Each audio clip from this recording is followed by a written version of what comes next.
ബഹുമാനപ്പെട്ട ഗവർണർ ശ്രീ ആരിഫ് മുഹമ്മദ് ഖാന്റെ നേതൃത്വത്തിലാണ് ഇന്നത്തെ ഈ പരിപാടികൾ നമ്മൾ ഓർഗനൈസ് ചെയ്തിരിക്കുന്നത്. ഇന്നിവിടെ ഈ ചടങ്ങിന് വന്നിരിക്കുന്ന ഓരോരുത്തരും, each and every one of you is special in a sense.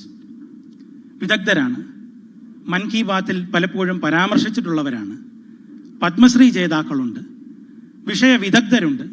ചുരുക്കി പറഞ്ഞാൽ ഒരു സദസ്സിൽ ആഗ്രഹിക്കുന്ന എല്ലാ രീതിയിലുള്ള വൈഡ് സ്പെക്ട്രമിൽ നിന്ന് നമുക്കിവിടെ റെപ്രസെൻറ്റേഷൻ ഉണ്ട്.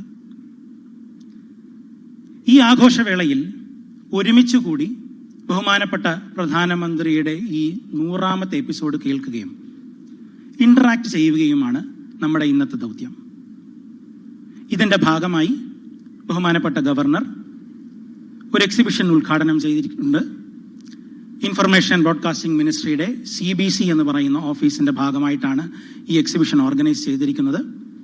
അതും ഇതിൻ്റെ ഭാഗമായി നടക്കുന്നതാണ്. പരിപാടിയിൽ ആദ്യമായി ബഹുമാനപ്പെട്ട കേന്ദ്ര വിദേശകാര്യ സഹമന്ത്രി ശ്രീ വി മുരളീധരൻ അവർകളെ സംസാരിക്കുന്നതിനായി ക്ഷണിക്കുന്നു.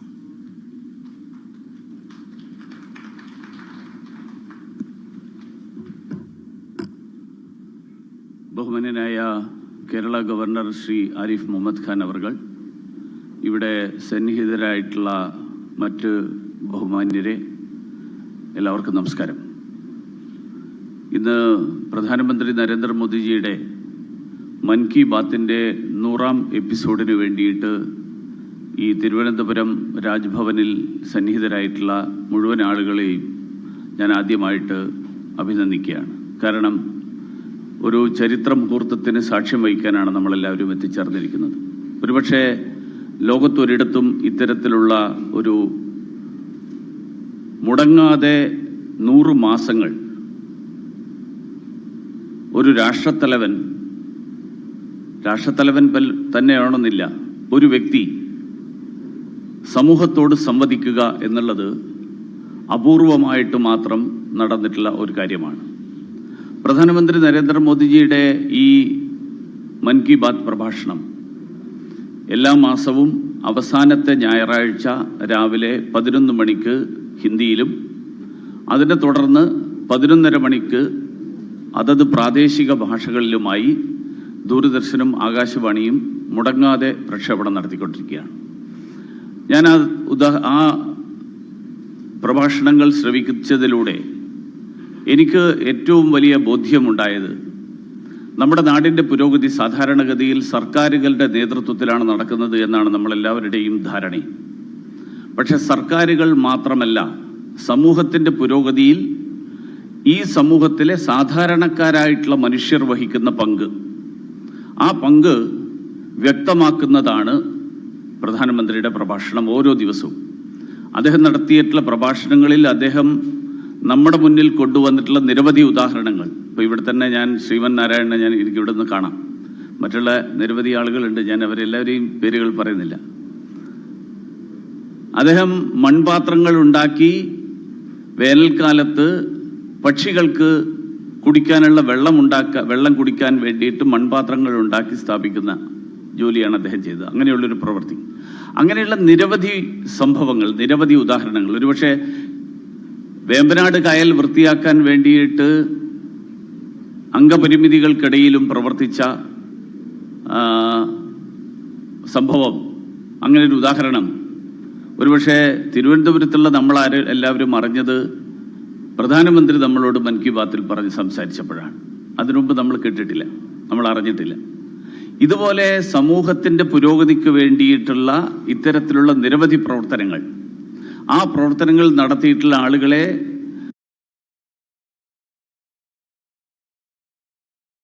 അംഗീകരിക്കുകയും ആദരിക്കുകയും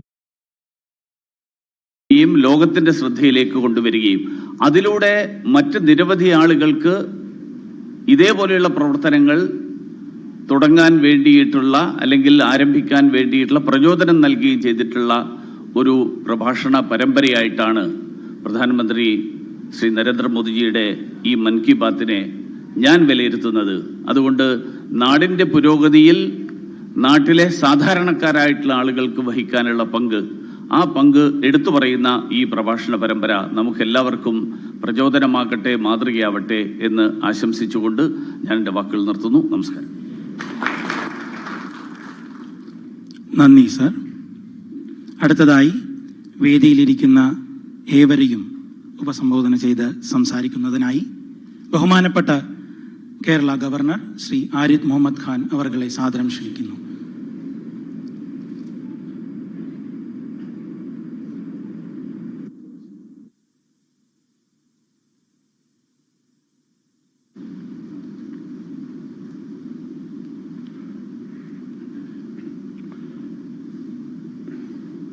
Honorable Minister of State for External Affairs, Shri V. Muralidharan, Shrimati Muralidharan, Vishishta Vyaktikale, Priye Sahodari Sahodranmare, Elavarkum Ente Vandanam.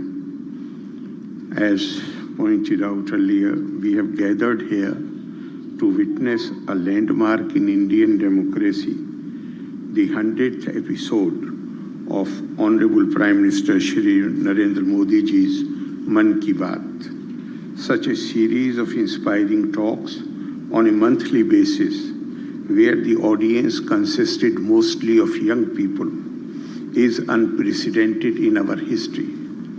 Even world over, in the last century, Franklin Roosevelt, the 36th President of the United States, had regular broadcast named fireside chats to communicate his proposals directly to the American people, but they are known to have lasted only around 30. Mann Ki Baat, which touches a century today, is a testimony to how much a leader can motivate a nation into action through his inspiring words. It is said that communication is at the core of leadership. That is why we call it the language of leadership. I am reminded of what Greek philosopher Plato said, rhetoric is the art of ruling the minds of people. Mann Ki Baat is not merely rhetoric, it is a smooth flow of thoughts from the heart, touching the hearts of Indians everywhere. You may recall that Mann Ki Baat broadcast was initiated on Vijayadashmi Day, that is October 3rd of 2014. Since then, it has been lending voice to the desires, dreams, and aspirations of over 130 crore Indians, that is almost 1/6 of humanity. In Mahabharata, the Raj Dharma explains the qualities of rulers. One of them is that a ruler must praise merit and quality whenever and wherever he comes into contact with it. In Mann Ki Baat, Honorable Prime Minister has been regularly pointing out the achievements and contributions of so many unsung patriots whom even we, the people around them, fail to recognize. Among these numerous stories, the dedication of unsung women and men, some were from our state Kerala.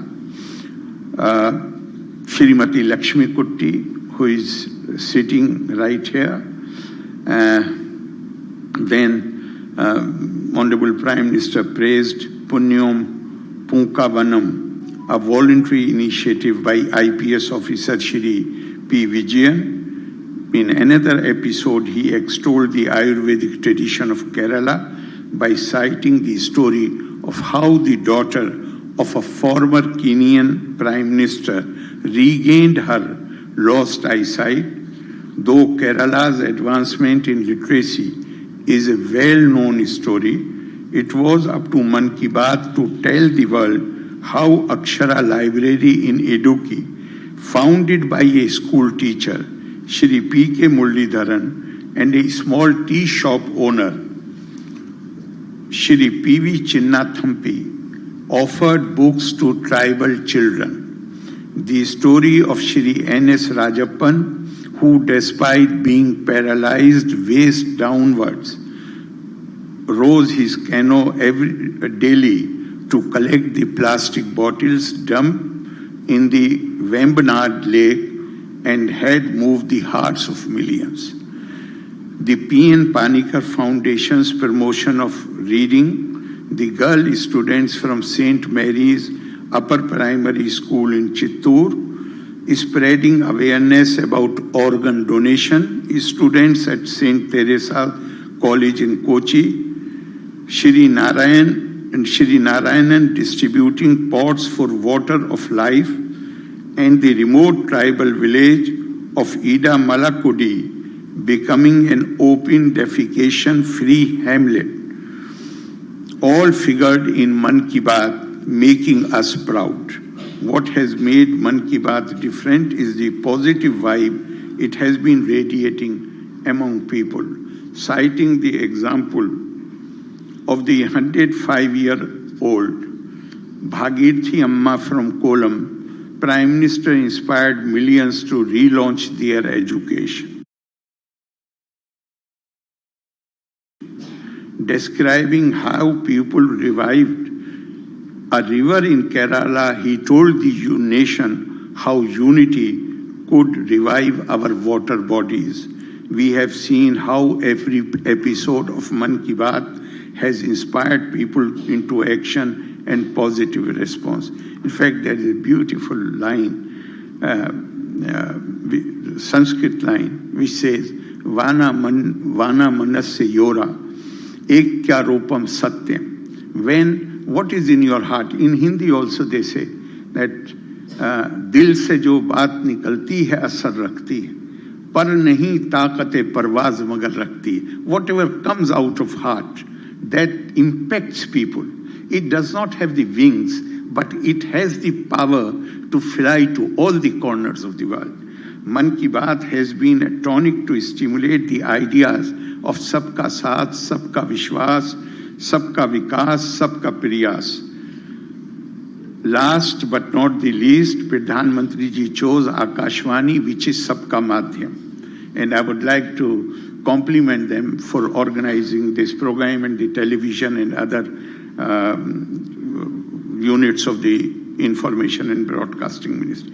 I compliment all the departments under the Ministry of INB, Press Info, PIB, Central Bureau of Communication, Publication Division, and the State Public Relations Department. My best wishes to everyone who have gathered here. Let us now listen to the 100th episode of Mann Ki Baat. Loka samasta sukhino bhavantu, valre nanni, Jai Hind. Thank you, sir. Thank you so much. Now, within seconds, we will be going into the live telecast.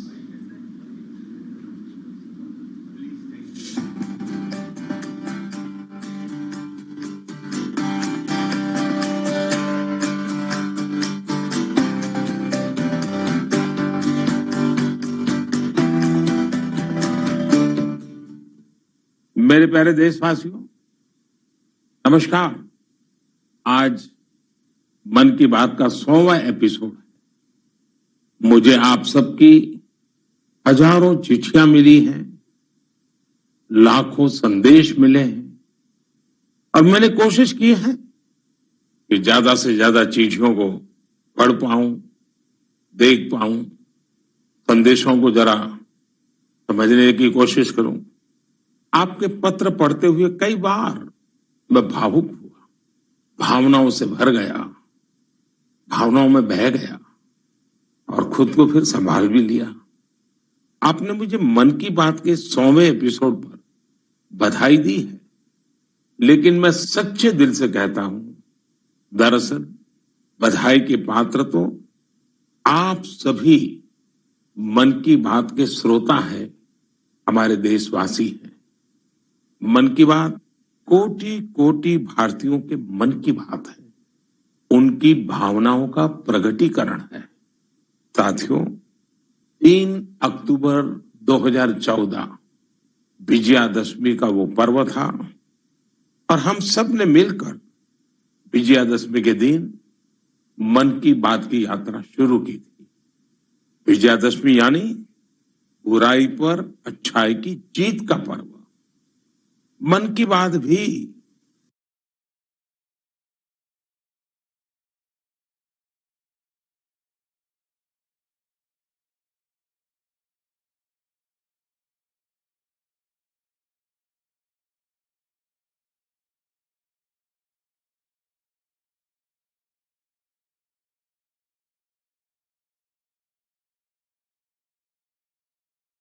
देशवासियों की अच्छाइयों का, सकारात्मकता का एक अनोखा पर्व बन गया है। एक ऐसा पर्व जो हर महीने आता है, जिसका इंतजार क्रिएटिविटी को सेलिब्रेट करते हैं। हम इसमें पीपल्स पार्टिसिपेशन को भी सेलिब्रेट करते हैं, क्योंकि नई सफलताओं का विस्तार मन की बात में पूरे देश के कोने कोने से लोग जुड़े, हर आयु वर्ग के लोग जुड़े। बेटी बचाओ बेटी पढ़ाओ की बात हो, स्वच्छ भारत आंदोलन हो, खादी के प्रति प्रेम हो या प्रकृति की बात, आजादी का अमृत महोत्सव हो या फिर अमृत सरोवर की बात, मन की बात जिस विषय से जुड़ा वो जन आंदोलन बन गया और आप लोगों ने बना दिया। जब मैंने तत्कालीन अमेरिकी राष्ट्रपति बराक ओबामा के साथ साझा मन की बात की थी, तो इसकी चर्चा पूरे विश्व में हुई थी। साथियों, मन की बात मेरे लिए तो दूसरों के गुणों की पूजा करने की तरह ही रहा है। मेरे एक मार्गदर्शक थे, श्री लक्ष्मण राव जी इनामदार। हम उनको वकील साहब कहा करते थे। वो हमेशा कहते थे कि हमें दूसरों के गुणों की पूजा करनी चाहिए। सामने कोई भी हो, आपके साथ का हो, आपका विरोधी हो, हमें उसके अच्छे गुणों को जानने का, उनसे सीखने का प्रयास करना चाहिए। उनकी इस बात ने मुझे हमेशा प्रेरणा दी है। मन की बात दूसरों के गुणों से सीखने का बहुत बड़ा माध्यम बन गई है। मेरे प्यारे देशवासियों, इस कार्यक्रम ने मुझे कभी भी आपसे दूर नहीं होने दिया। मुझे याद है जब मैं गुजरात का मुख्यमंत्री था, तो वहां सामान्य जन से मिलना जुलना स्वाभाविक रूप से हो ही जाता था। मुख्यमंत्री का कामकाज और कार्यकाल ऐसा ही होता है, मिलने जुलने के अवसर बहुत मिलते रहते। लेकिन 2014 में दिल्ली आने के बाद मैंने पाया कि यहां का जीवन तो बहुत ही अलग है। काम का स्वरूप अलग, दायित्व अलग, स्थितियां परिस्थितियों के बंधन, सुरक्षा का तामझाम, समय की सीमा। शुरुआती दिनों में कुछ अलग महसूस करता था, खाली खाली सा महसूस करता था। 50 साल पहले मैंने अपना घर इसलिए नहीं छोड़ा था कि एक दिन अपने ही देश के लोगों से संपर्क ही मुश्किल हो जाएगा। जो देशवासी मेरा सब कुछ है, मैं उनसे ही कट करके जी नहीं सकता था। मन की बात ने मुझे इस चुनौती का समाधान दिया, सामान्य मानवी से जुड़ने का रास्ता दिया। पदभार और प्रोटोकॉल व्यवस्था तक ही सीमित रहा और जनभाव कोटि कोटि जनों के साथ मेरे भाव विश्व का अटूट अंग बन गया। हर महीने मैं देश के लोगों के हजारों संदेशों को पढ़ता हूं। हर महीने में देशवासियों के एक से एक अद्भुत स्वरूप के दर्शन करता हूं। मैं देशवासियों के तप त्याग की पराकाष्ठा को देखता हूं, महसूस करता हूं। मुझे लगता ही नहीं है कि मैं आपसे थोड़ा भी दूर हूं।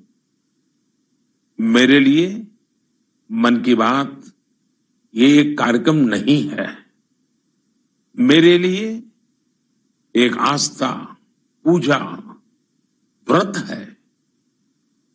जैसे लोग ईश्वर की पूजा करने जाते हैं तो प्रसाद की थाल लाते हैं, मेरे लिए मन की बात ईश्वर रूपी जनता जनार्दन के चरणों में प्रसाद की थाल की तरह है।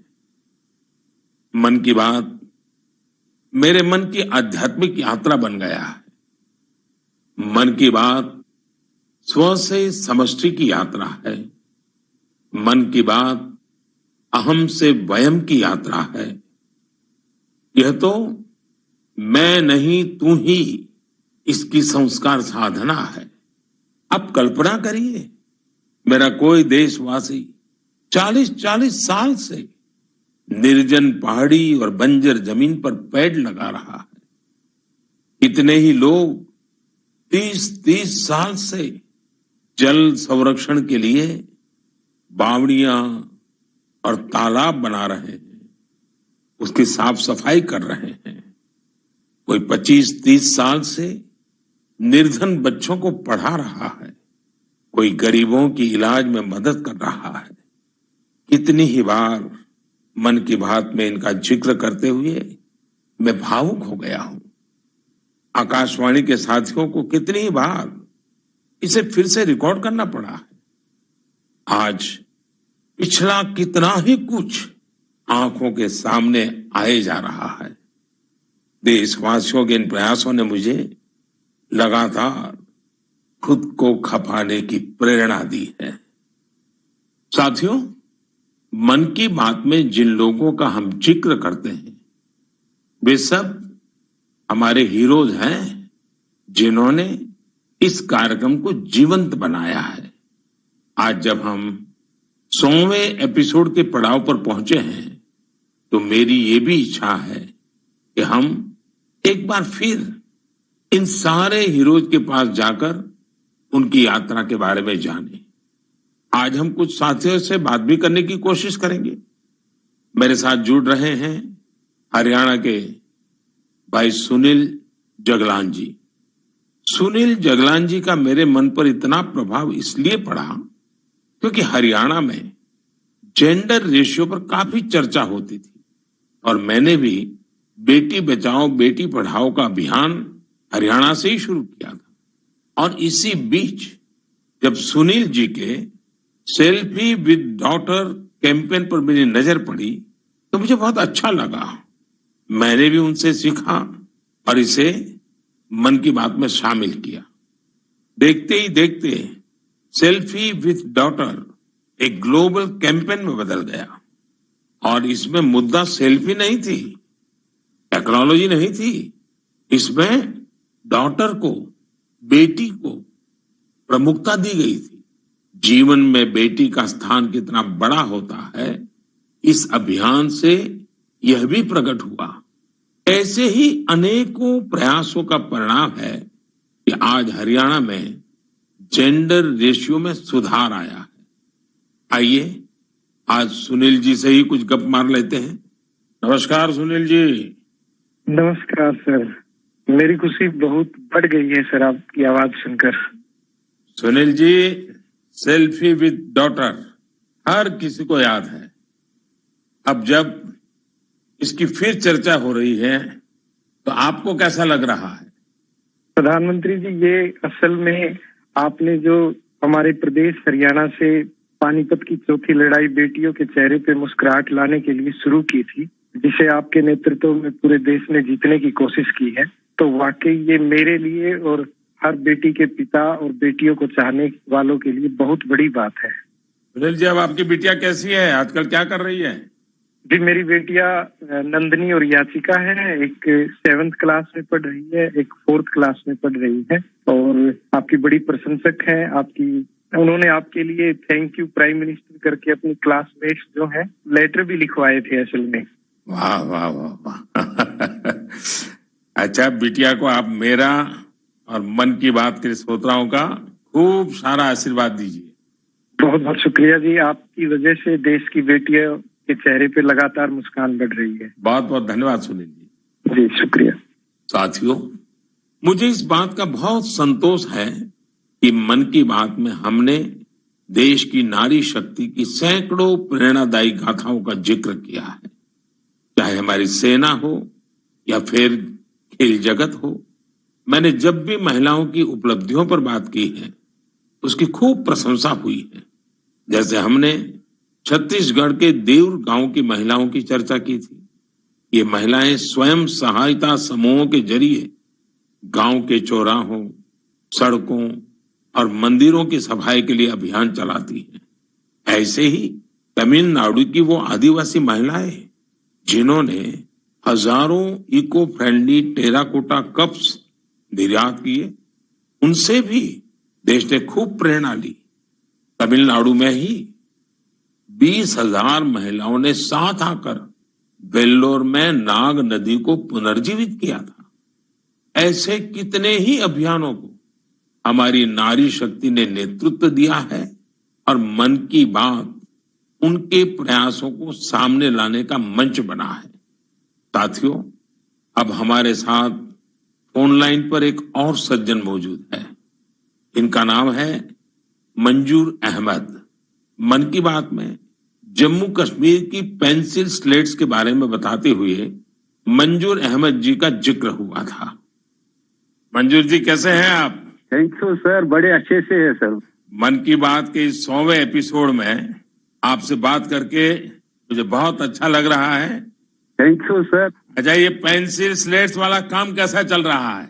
बहुत अच्छे से चल रहे हैं सर, बहुत अच्छे से। जब से सर आपने हमारी बात मन की बात में कही सर, तब से बहुत काम बढ़ गया सर, और दूसरों को भी रोजगार यहाँ बहुत बड़ा है इस काम में। कितने लोगों को अब रोजगार मिलता होगा?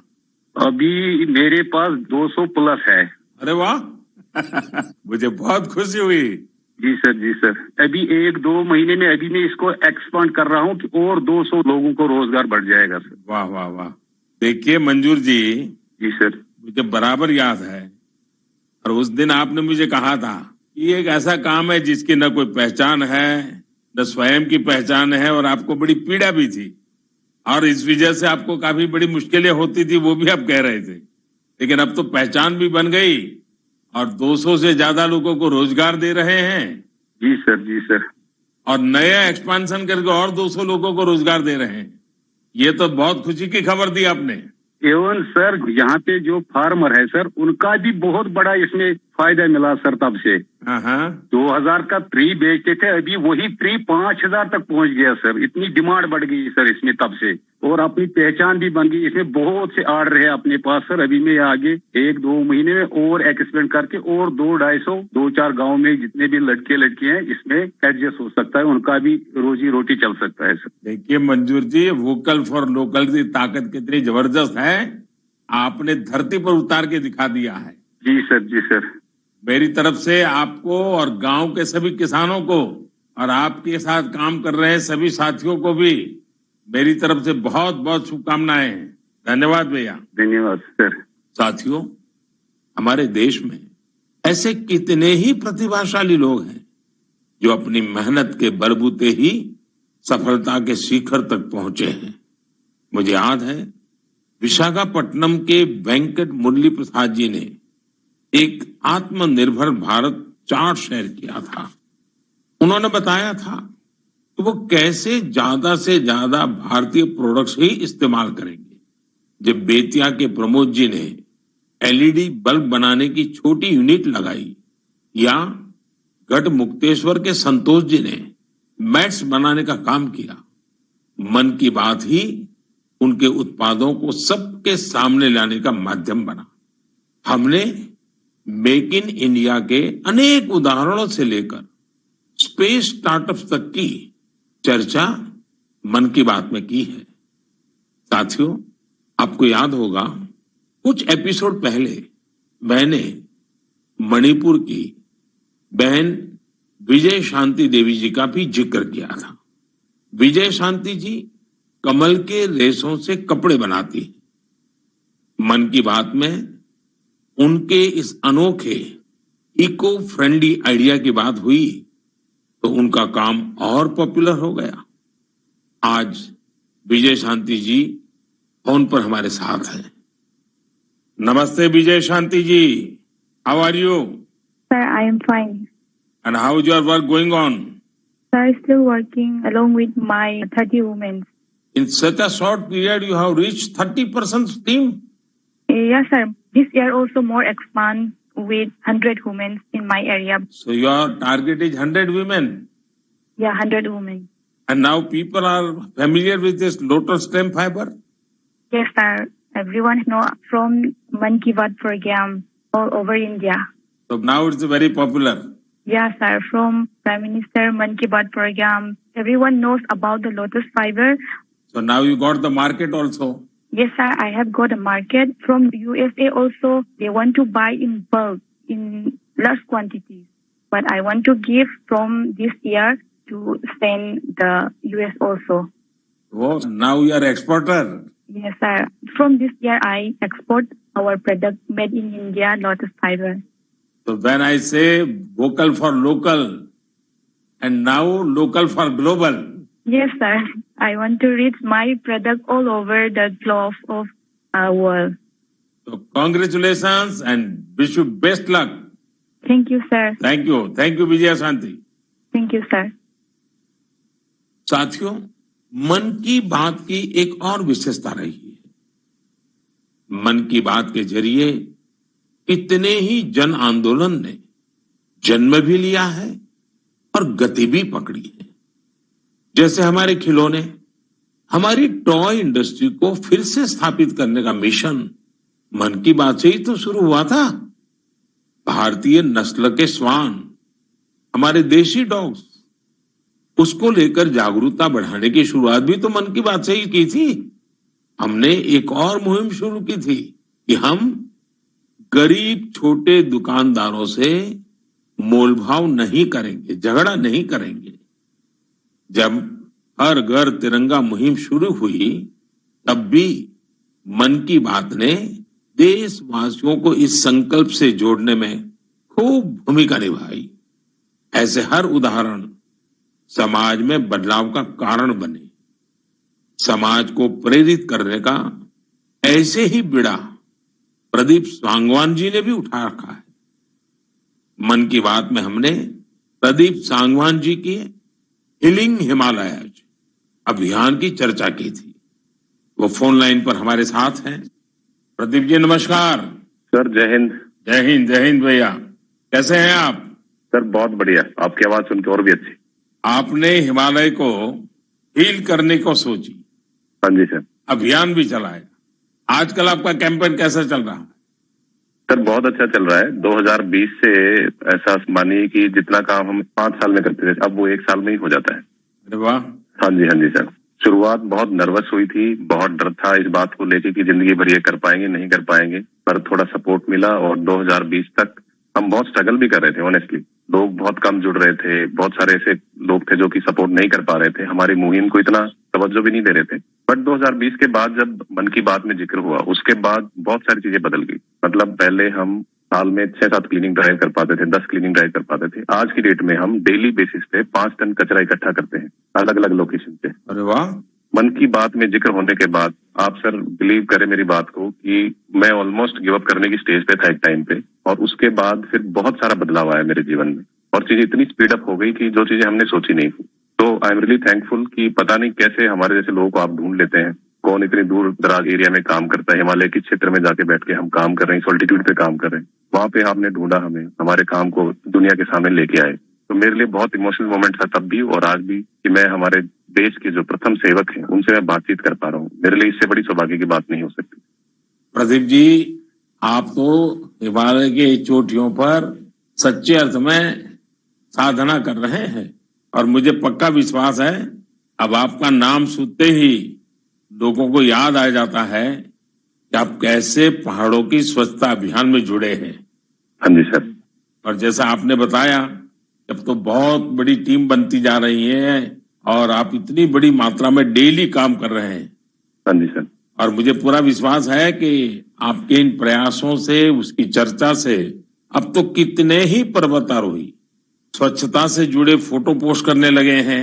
हाँ जी सर, बहुत ये अच्छी बात है। आप जैसे साथियों के प्रयास के कारण waste is also a wealth ये लोगों के दिमाग में अब स्थिर हो रहा है और पर्यावरण की भी रक्षा हो रही है और हिमालय का जो हमारा गर्व है उसको संभालना संवारना तो सामान्य मानवी जुड़ रहा है।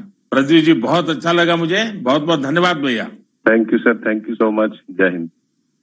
साथियों, आज देश में टूरिज्म बहुत तेजी से ग्रो कर रहा है।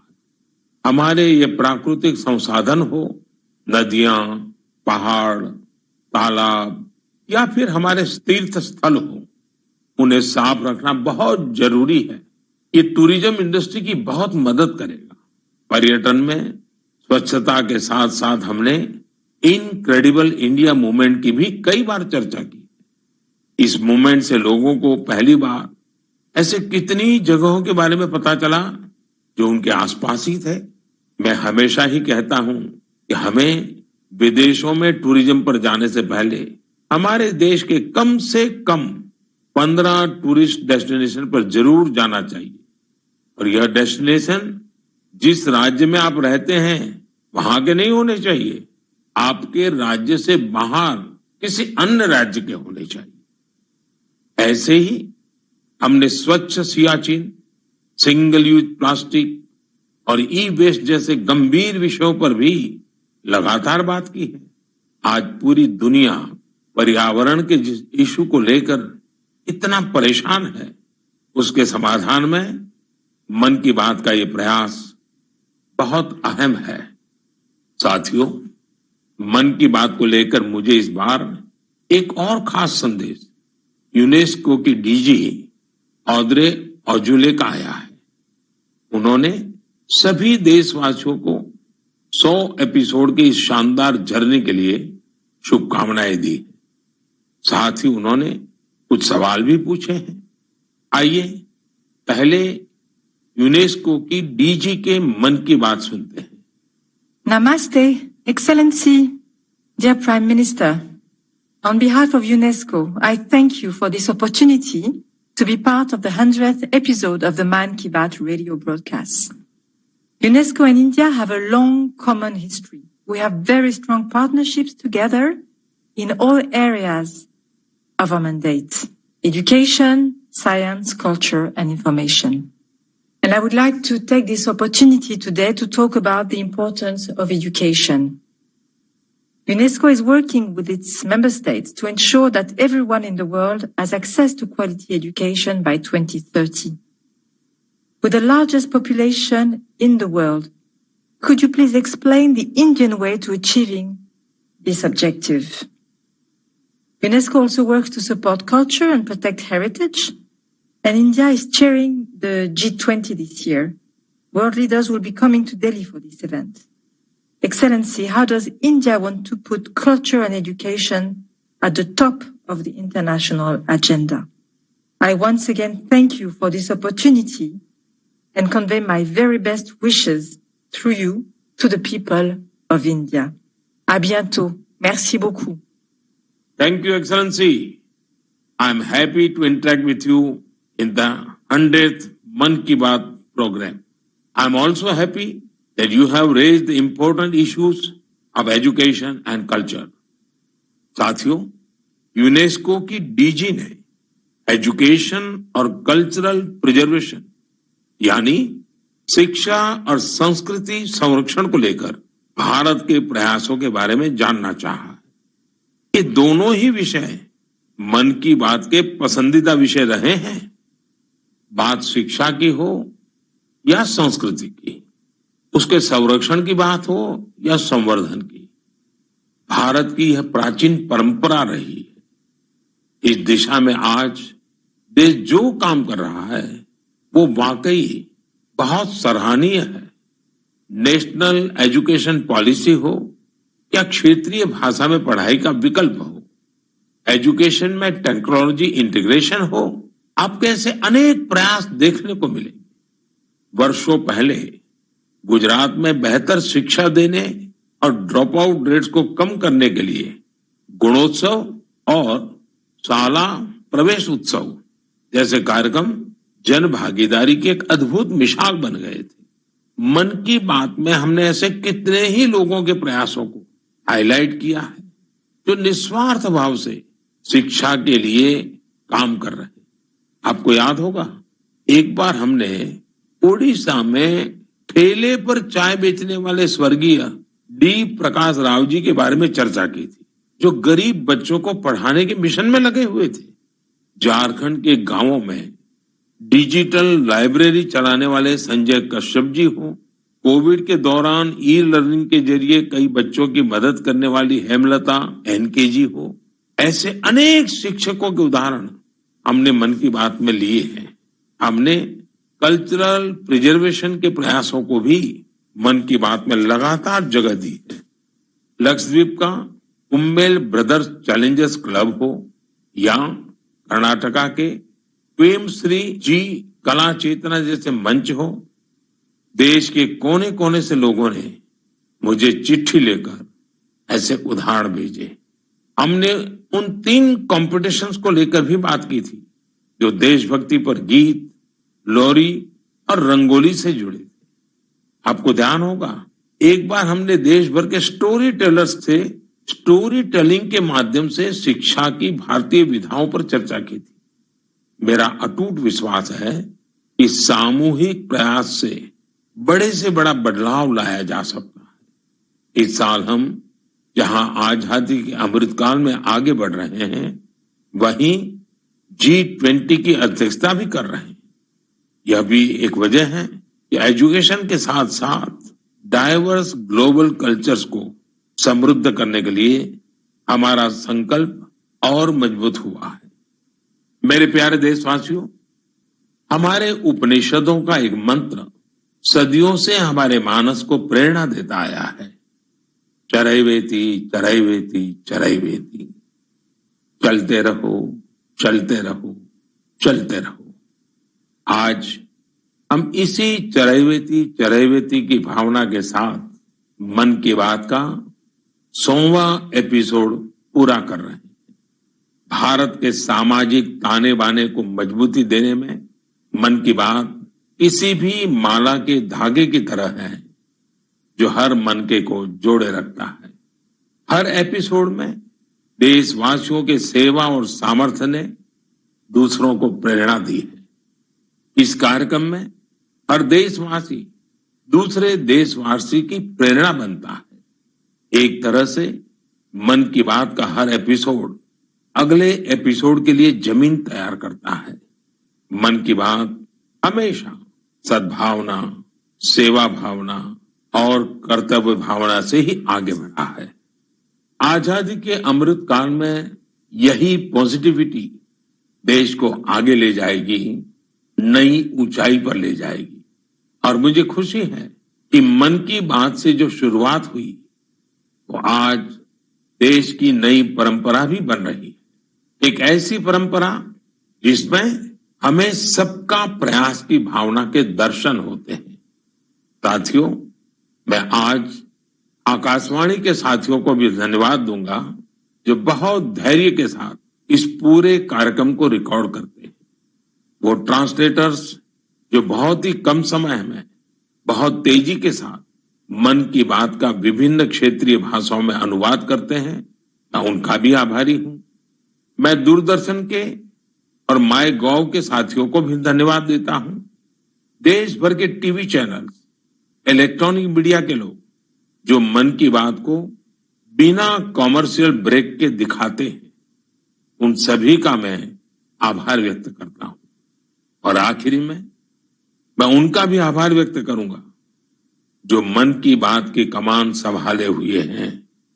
भारत के लोग, भारत में आस्था रखने वाले लोग, ये सब कुछ आपकी प्रेरणा और ताकत से ही संभव हो पाया है।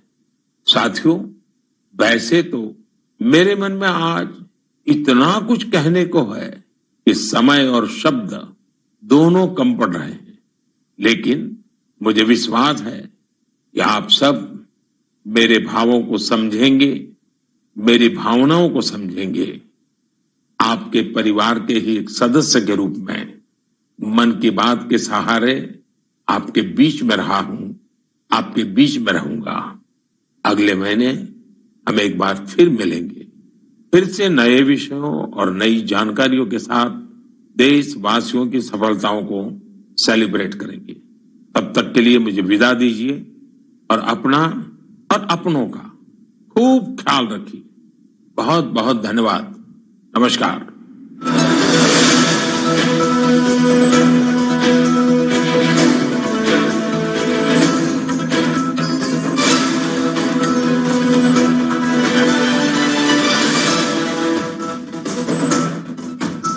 ബഹുമാനപ്പെട്ട പ്രധാനമന്ത്രിയുടെ നമ്മളേവരും ആഘോഷിക്കാൻ വന്ന 100ാമത്തെ എപ്പിസോഡ് മൻ കി ബാത്തിൻ്റെയാണ് നമ്മളിപ്പോൾ കണ്ടത്.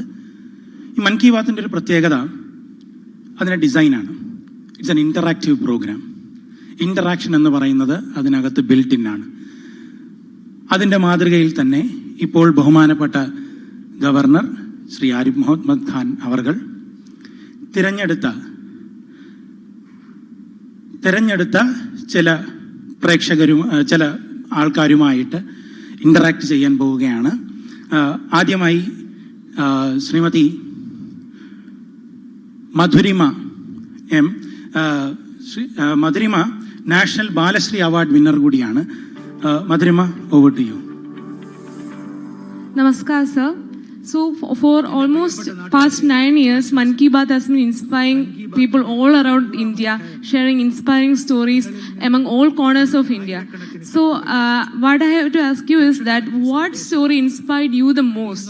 And you also told me that like communication is like really important for a leader. So for the most often the newspaper is showing that most youth prefer to settle in other countries. Like brain drain is like a major problem here. How would you like to communicate to the youth regarding that issue, and what was the most inspiring story for you regarding Mann Ki Baat?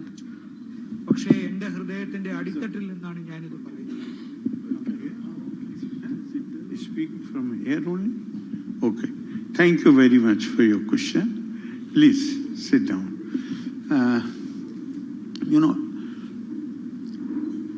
I would say that every episode wherein Prime Minister has talked about these very extraordinary people, so each one of them impacts very strongly our thinking, because these are the people. Okay, so come here. This my answer to the question, that all these people who have been mentioned in various episodes of Mann Ki Baat, they are all individually doing such extraordinary work that in some of the cases you are rendered speechless, because they are doing it without any support from outside. Mostly they are all individual initiatives, or some people have got together and they have taken the initiative. So each episode is inspiring. It is very difficult to be choosy there, but still I feel and that India's genius, and your other question is also related to that. There you will find the answer. Every individual, every society, even every district, every state, every country has its own genius, which must be recognized. And India as a nation, the genius is education and knowledge. Our civilization, our culture is knowledge-based civilization. History has been very cruel to us only because we cease to be loyal to our foundational virtues. Education means tapa swadhyaya niritam, ever devoted to the acquisition of knowledge. But there the process is not completed. The process is completed. This question has been asked in Upanishad. What is tapa? Then the answer is tapa is swa adhyay plus pirvachan, which means first acquire knowledge and then share it with others. If you fail to share the knowledge with others, Then Srimad Bhagavad says, Saraswati Gyan Khalv Yatha Sati. A learned person who keeps knowledge to herself or himself and does not share with the others, then that person is not a worshipper of Saraswati, he is a villain of Saraswati. And these are not my words. Swami Rangnath Nanji, I'm speaking from memory, he has written in detail about it. And he says that because we refuse to share knowledge with others, therefore we had to either that became the cause of our decline and fall, or that happened during the period of decline and fall. But now, fortunately, there is lot of awareness. What India stands for. I can't resist quoting Gurudev Rabindranath Tagore. He said, I love India, not because I cultivate the idolatry of geography. I love India, not because I had the good fortune to be born in her soil, but I love India because she has saved through tumultuous times. The words are important. She has saved through tumultuous times the living words which issued from the illuminated consciousness of her children. So Indian civilization and culture is knowledge culture, is knowledge civilization. And fortunately, now there is not only awareness, government is also doing its best to promote or to revive that culture of knowledge. And our youngsters are not failing us. They are doing so well, and they are really moving ahead. We have this great cultural, education and culture are mentioned separately, but our culture is culture of education. For us, culture means a promotion of education. And you are talking about brain. Yes, unfortunately, that is true, particularly in Kerala. And I have many times said that Keralites are so talented, that the world cannot do without their talent. Everybody is taking advantage of the talent of Kerala, except the state of Kerala. After 10+2, most of the bright students, they simply run away. And I feel happy, I feel proud of them, because they so easily get into national institutions. Their number in central universities and national institutions is much larger, rather disproportionate to the population of Kerala. So you feel proud of them. There is no problem. And they are only serving mankind. Even if they are abroad, they are serving mankind. So there is no problem. But one should not leave because one feels that opportunities or scope in their own state has been constricted. That should not happen. Otherwise, I have no problem with you. In fact, today in the whole world, you can't think of a good hospital without Kerala staff, Kerala nurses, Kerala doctors, even very good top-class schools in Delhi. You can't think of such schools without Kerala teachers.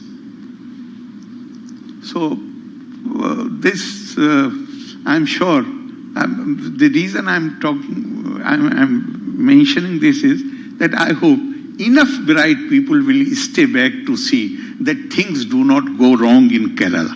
Thank you very much. Thank you, sir. Now, may I invite Sri Pearly Mani. She is a well-known actor. She has a large social media presence. She is a motivating female who is supposed to be a role model for a lot of females. Over to you, Pearly. Good morning, sir. Thank you so much for having all of us here and giving this opportunity to interact with you and ask you questions. First of all, I would like to say that today's episode, the main message that I took for myself was appreciate the goodness in others. Not just appreciate, worship. And that was such a powerful message, irrespective of who they are or where they stand. On that note, I would like to ask my question. Me being somebody who's got an impact on social media, and I'm sure there are a lot of people here who have the same reach towards the public. Even today, I am releasing 2 videos on my YouTube channels, and usually my YouTube videos reach more than 1 million views in just 24 hours. That's a normal thing for us.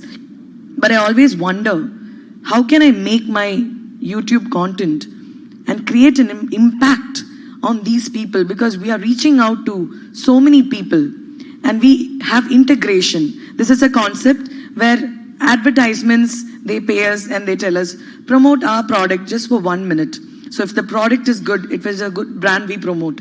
Just like that, how can we integrate a good message and create an impact on people that we are reaching, so that we as a community can be a bridge between the government and the people? That's my question, sir.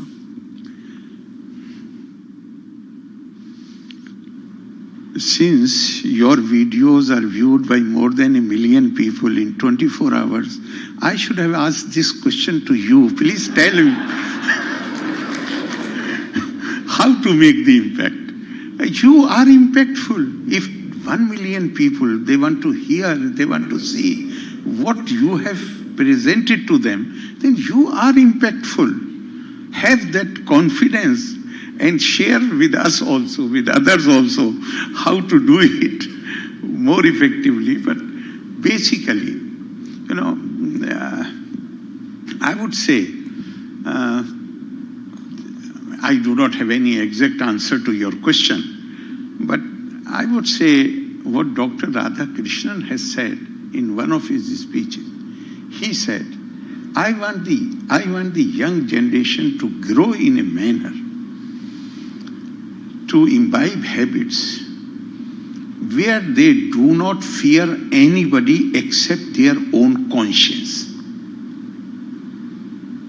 No fear, abhay. The only fear is of my conscience. Whatever I am doing, sometimes it happens that in this mad race which we are witnessing today, competitions, ambition, there is nothing wrong with the ambition. But ambition must be inspired by some ideal of character, which in our tradition we call maryada. The best laws, the best rules are those which come in the category of obedience to the unenforceable. No other agency is there to enforce that rule, but you accept those rules voluntarily, happily. That is also important, because saying something, if I had done it in this manner, I did not like doing that way, but if I had done it in this manner, I would have profited more. No. The manner is very important. The way we do things is very important. And that should give us enough satisfaction and happiness not to ever regret doing things in a right way. Thank you very much. Thank you so much, sir. Thank you. Thank you. Thank you, sir. Thank you for those kind words. That would bring us to the end of today's program. It would not be right to actually thank the governor, because the whole program is under your leadership. However, let me take this opportunity to thank you for being with us. Before that, we have only provided the venue. It is the people from the Information and Broadcasting Ministry, their various cells, who have been working overtime since last 4 days, 5 days. So actually, you had mentioned it and I forgot. I should thank you all. Thank you very much for organizing and inviting these very wonderful people and giving me this opportunity to meet all of you. Thank you very much. That part is also over. So we'll get up for the national anthem.